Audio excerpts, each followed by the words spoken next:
the overhead compartment as items may have shifted and could fall out.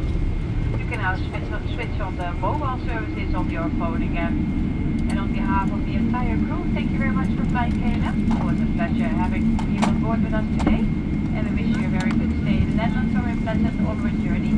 And we hope to see you again soon. Once again, our arrival gate will be F6. Welkom terug in Nederland. Blijft u alsjeblieft nog heel even zitten totdat de verlichtingsstoel weer vast uit is gedaan. En let op bij het openen van de bagagebakken zo dadelijk. Er kunnen spullen verschoven zijn en eruit vallen.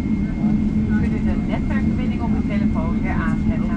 En namens deze gehele crew heel hartelijk dank dat u met KLM heeft gevlogen en fijn dat u vandaag bij ons aan boord was. We wensen u een wel thuis of een voorspoedig vervolg van uw reis toe. In ieder geval heel graag tot ziens.